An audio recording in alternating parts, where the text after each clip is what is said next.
ওই যে আন্টিদেরকে বল, aunty like করো। হ্যালো বন্ধুরা, তোমরা কেমন আছো? আজকে তোমাদের আমি চিকেন পুর করে দেখাবো। আমি চিকেনটা পুর করার জন্য আমি আলুকে ভালো করে গোল করে কেটে নিয়েছি। তার মধ্যে থেকে ভিতর থেকে আমি চামচ দিয়ে পুরের শেপটা করে নিয়েছি।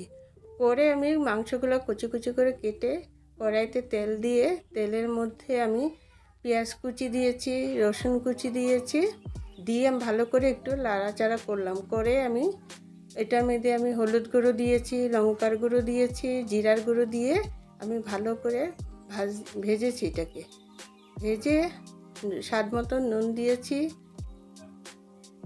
মাংসগুলোকে দিয়ে দিয়েছি, দিয়ে ভালো করে মাংসগুলোকে নাড়াচাড়া করে আমি মাংসগুলোর মধ্যে অল্প জল দিয়ে দিয়েছি। জল দিয়ে আমি যে পুরের থেকে আলুর থেকে যে আলুগুলো বের করেছি এটা অল্প তার মধ্যে অ্যাড করে দিয়েছি, নুন স্বাদ মতন নুন দিয়েছি।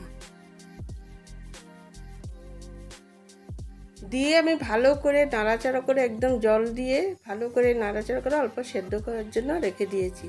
তারপর আমি কড়াইয়ের মধ্যে জল দিয়ে আলুগুলোকে অল্প সেদ্ধ করে নিয়েছি। পুর করব যেটা, সেটাকে অল্প নুন দিয়ে সেদ্ধ করে নিয়েছি। সেদ্ধ করার পরে একটা যখন ভাজা হয়ে গেছে তখন আমি বাটির মধ্যে নামিয়ে নিলাম। নামানোর আগে আমি একটু গরম মশলাও দিয়ে দিলাম, দিয়ে দেখো কি সুন্দর করে হয়ে গেছে। তারপর আমি পুর করার জন্য বাটির মধ্যে চালের গুঁড়া ছিল না, আটা নিয়েছি, অল্প কালো জিরা নিয়েছি, নুন দিয়েছি, হলুদ গুঁড়া দিয়েছি, অল্প শুকনো লঙ্কার গুঁড়ো দিয়ে এই দেখো আমি আলুর মধ্যে এরকম করে আমি পুরগুলোকে দিয়ে নিলাম। পুরগুলোর মধ্যে আমি বেসন গুলে রেখেছি যে ভালো করে পুরগুলোর মধ্যে লাগিয়ে আমি তেলে দিয়ে দিলাম। একটা একটা করে আমি সব কটাকে ভেজে আমার ভাজা হওয়ার পরে আমি তেল দিয়ে 4টা গোটা গোটা আমি পেঁয়াজ দিয়েছি, রসুন কুচি দিয়েছি। তারপরে আমি মশলাগুলো যে পেস্ট করে রেখেছিলাম এগুলো আমি তার মধ্যে দিয়ে দিলাম। দিয়ে আমি ভালো করে নাড়াচাড়া করে আমি আলুগুলো যে রেখেছিলাম অল্প করে আলুগুলো দিয়ে দিয়েছি। তারপর আমি হলুদ গুঁড়ো, জিরার গুঁড়ো, লঙ্কার গুঁড়ো, স্বাদ মতন নুন দিয়ে অল্প গরম মশলা দিয়ে ভালো করে কষিয়ে নিলাম। কষিয়ে অল্প সস দিয়ে দিলাম, সয়া সসও অল্প দিয়েছি।